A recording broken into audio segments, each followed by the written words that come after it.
and the stag party, pero maliligaw siya. Mapupunta siya sa ibang lugar at may mamimit siyang pamilya.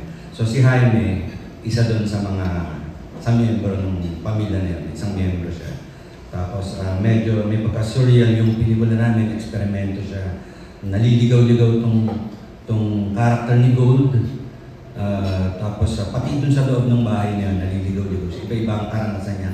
Bawat kwartong napapasok niya doon. At si Jaime, ang lolo ng pamilya na nasa isa sa mga kwartong niya. Yan. And para kina A-roll after, naka-experience ba kayo gumano or umatay ng staff party? And ano yung masishare nyo doon sa experience nyo na yun? Ako muna. Actually, to be honest, di pa ako na-attend ng stag party. Medyo, pati bachelor, yung modern bachelor's party, wala pa ako na-attend doon. Mga hindi kasi nagpapakasal pa yata yung mga batch ko. Ikaw ba kapag nagpakasal ka, magpapaganon ka? Pwede. Pwede naman. Kung di ako mahuhuli. How about ko? Ako kasi, yung stag, first time ko siya marinig, nung isushoot na namin tong stag, wala talaga akong idea kung anong stag party. Doon ko lang din nalaman, nung sinushoot namin, ang stag party pala after siya ng wedding, na magpa-party ka with your friends na... Ay, before ba? O, diba? Katulad yan. Wala talaga akong alam sa stag. Ngayon ko lang talaga nalaman yung stag. Mali pa, diba? Before ba? Direct? Before. Ayun. Para magawa mo lahat ng trip, diba? Bago kayo kasal. Parang ayun na yung last na trip mo. Parang gano'n ko siya na ano. Pero di ba napag-stag party? Oh, pero ikaw ba okay sa idea na magkaroon ng staff party? Kapag sa kasal ko? Oo. Siguro. Sa kasal ko. Ay, sorry. Siguro. Sa kasal ko baka. Thank you. Dalawang tulungan to. Thank you very much. That was Briggs Almaceda of Abante. Up next, we have James Miguel of Showbiz Gana. Hello po, good afternoon. As pa lang sa bungka, paano sa tingin nyo na iba yung staff doon sa ibang Viva Max na ito? Start. Siguro na yung iba. Siguro kasi ang stag, ito parang dark comedy kasi siya. Parang, siguro dahil iba siya, ito lang yung stag na nagawa ng Viva, na bago. Wala pang stag na nagagawa ang Viva, no? Na party rin, wala pa. No? Yun, siguro, pero tas marami pang ibang cast na bago dito. Comedy siyang dark. Ano ba talaga? Ikaw nga sagot talaga. Medyo nalulutong ako. Tama ba sagot ko? Parang, ayun po. Okay, Ayan nga, dark comedy siya. Tsaka hindi lang siya puro pa sexy eh. May mga aral ka talagang matututunan dito. Ayun po. Tama po yung sinagot nilang dalawa. Dark comedy po. I copy-paste. So, tama po yung sinagot niya tatlo. Ayun, ang masabi ko po is, yun nga, kaya nga nasabi ni Gold, talagang sobrang unique yung idea, yung concept. And I'm sure tatangkiligin to. Dahil iba lang yung treatment, iba yung atake, and talagang sobrang mag-enjoy. Dahil kung mapapanood nyo sa airing nito, wala halos pa yung mga excel. Sana natin. Yung parang kay Direk, paano sa tingin nyo na iba yun? Yung movie na staff? Katulad ng sabi nila kapag. Hindi, siyempre when you say dark comedy, very light yung pelikula. Pati yung pagkagawa namin, ang biro ko nga sa kanila lagi pag nagpo-promote ang artista, sinasabi pinaghirapan namin itong pelikula na ito. Pero ito parang, siguro mag-agree ng mga yan, parang naglaro lang kami when we were doing. Kasi ganun yung material, no? Ganun yung attitude na bagay dun sa material. Tapos sa tingin ko, paano siya may iba? Tingin ko nagre-reflex yan dun sa pelikula. Mararamdaman natin na seryoso pero di ba ang expression na out of the box, di ba? Ito yung rules ng filmmaking, ng storytelling, pero lumalabas tayo doon. Na-share ko rin sa mga artista na natuwa ako dito sa pelikulang to kasi medyo malapit siya dun sa personal works ko as an independent filmmaker. Dikit na dikit. Siyempre, mas maangas lang yung mga sex scenes. Pero other than that, the story, the treatment, the attitude while making it is very indie. Yeah. Thank you very much. That was James Miguel of Showbiz Ganap. Up next, we have June Nardo of Marites University.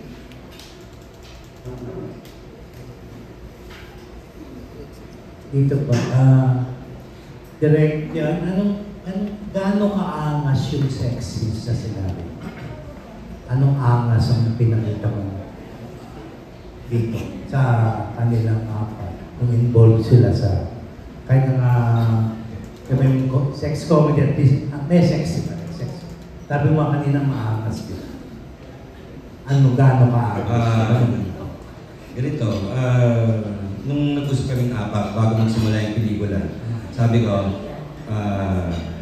kung nanonood tayo ng mga Viva Max movies, kita natin yung angas, yung tapang ng mga director at yung mga eksena ginagawa sa sex scenes. No? Pero ako personally, as a viewer, siyempre marami na rin akong napanood at my age now. No? Sabi ko, kahit nung when I was younger, ang napapansin ko pag nanonood ako ng erotic films, no? Which I consider legit. Ang erotic movies, ang bold movies, isang genre yan. Parang musical, yes. Parang action. Nagkataon ito, sexy at medyo controversial kasi nga medyo konserbatibong ang mga Pinoy, di ba? Pero napansin ko, pag nanonood ako, oo, may nakikita ka, nudity, etc. Pero just like when watching action films, nai-involve ka ba talaga? May nararamdaman ka ba talaga na o daman-daman mo na umaarte ang mga artista on screen, di ba? So sabi ko, sana yun, hindi naman kailangan may nakikita talaga pero yung nararamdaman mo na totoo, hindi sila acting, hindi fake. So sabi ko, bigyan niyo ako ng parameters. Ano ba limits niyo? Ano bang pwedeng ipakita? Ano bang pwedeng hawakan? Di ba? Ano ba pwedeng halikan? Pero mag-work ako within those limits, pero i-maximize natin kung ano magagawa din para magmukha siyang totoo. Tapos, they're all very cooperative. In fact, halos sabihin nga nila na walang limits kung ano. Na-appreciate ko yung trust na nangyari.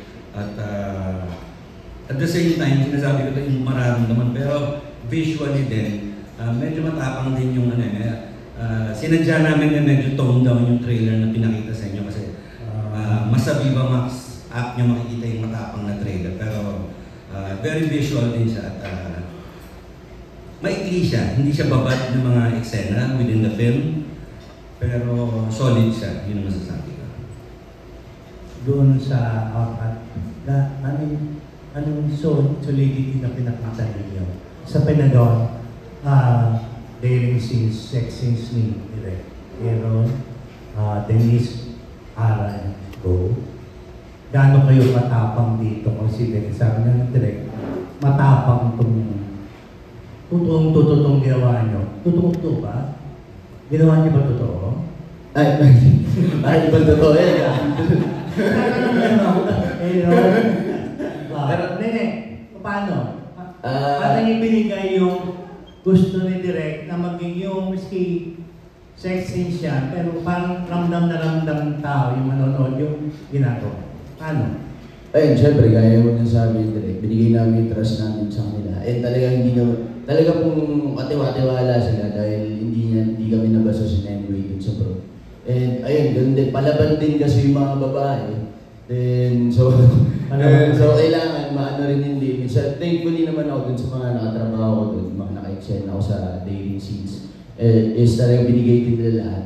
And, ayun, ito yung dito ako naka-experience ng tatlong babae yung ka-excel ako. So, sex scenes? Apo. Tinalo ni Direk yung last kong dalawa So, ngayon tatlo naman. So, ganun katapang yung character ko dito.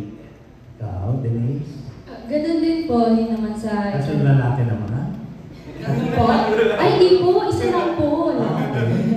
Isa lang naman po dito. Pero dun sa eksena po na yun, sobrang yun nga po na ingatan. Hindi po ako nakafeel ng kahit anong pagkabastos sa set. Ganun. Sobrang komportable po talaga. yung dun sa eksena naman po namin, dun sa love scene, Ano? Ha? Po? Wala kang limitations daw? Meron ba? Wala ba? Ang limitations ko lang naman po kasi talaga, bawal po hawakan yung jubin. Yun lang po. Tsaka walang frontal. Oo naman. Yun po. Yun lang po yung ano ko. Okay lang ipakita, wag na hawakan. Okay naman. Tapos yun po sa eksena po talaga, parang si Direk, may sinabi po siya sa akin nun na parang, wag exage yung wall.